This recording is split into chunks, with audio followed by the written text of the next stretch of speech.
Classic embroidery means different things to different people. And for me, I would say my signature embroidery design is probably a swirl, like the one I have on my collar right now.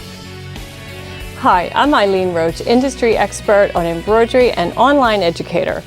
I would like to share with you an easy dress today that you can jazz up with a little bit of embroidery. And you know, embroidering on flat fabric is really the easiest way to add embroidery to a garment before it's constructed.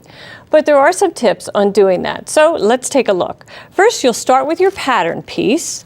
And you know, patterns usually come in just half size. This would be placed on the fold of a fabric to get the full top bodice. So I've traced that pattern section onto regular paper, and I marked my center front so that it's highly visible. And then I can just remove that paper section, and I don't have to refer to that anymore. I've already printed a template of my embroidery design, and that template consists really of two designs that have one that's been mirror imaged and then aligned at point to point. Now I'll place that on my pattern that I have traced, and I want to center the vertical line with the center of the pattern piece itself. Also, when you place your pattern piece on your fabric, start with a piece of fabric that's larger than the actual pattern section and trace the outline in a chalk or soap, something like that. Now here I'll give you now on knit fabric, I think chalk probably works best. I'm using a tailor's chalk here, which doesn't want to release the fabric very easily. Now that I have this position, I'm going to place my placement sticker, for the actual embroidery design and the hoop. Now, you must understand that this is one embroidery design. And because hoops are vertical, the top of the embroidery design is here, even though we're standing, like the top would be here. So I'm going to position the top of my placement sticker to the top of the design, which is actually one side of the bodice, and I make sure that that is aligned with the center of my pattern. And once I remove all that, it's time to put it into the hoop. This is a lovely stretch knit, and I'm going to use a water-soluble adhesive stabilizer.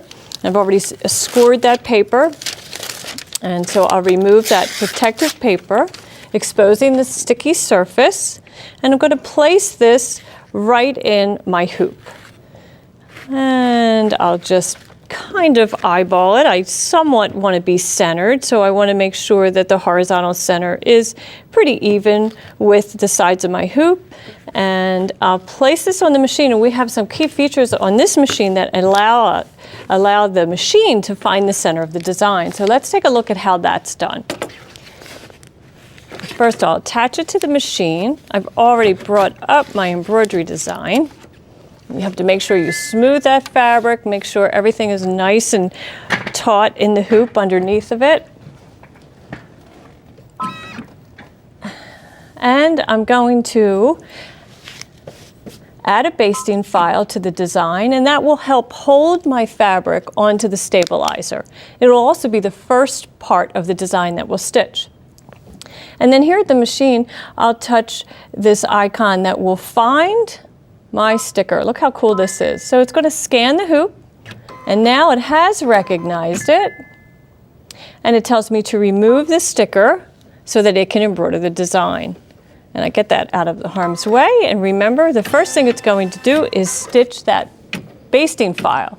So that basting file is what secures your fabric into the hoop. It's kind of like car insurance. You don't have to drive with automobile insurance, but you sure are glad that you have it when you get into an accident. Same thing with embroidery. That basting file will securely hold your fabric to that stabilizer in case something happens. Now it'll advance to the next design, the next color of the design.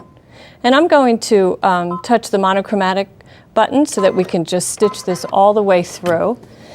And we'll let this sew for a little bit. And then we're going to go over to the table and look at a completed design.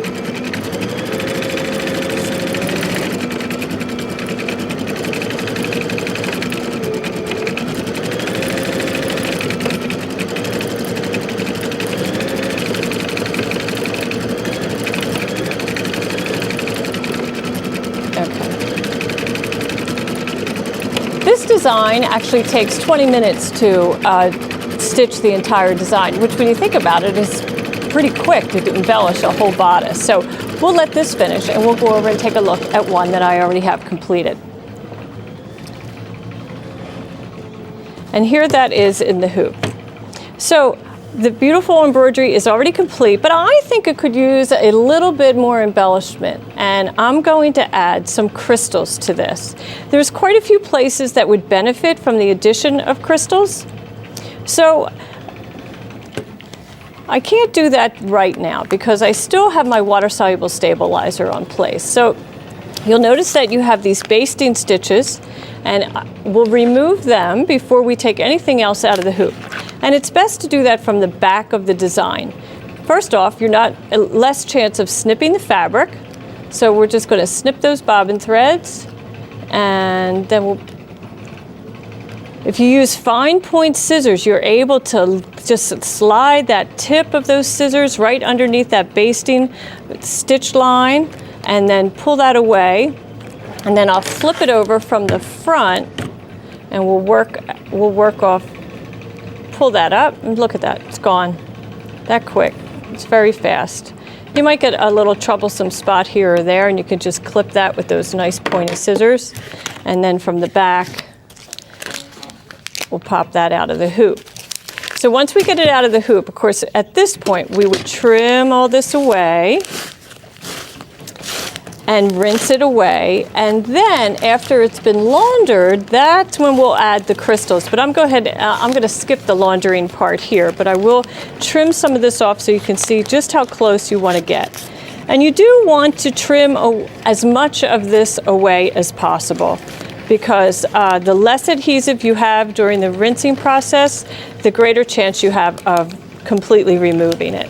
Now, always check the manufacturer's instructions for the heat or the temperature of the water. I often like to use warm water, as hot as my hands can stand it. It seems to dissolve that adhesive faster than any other.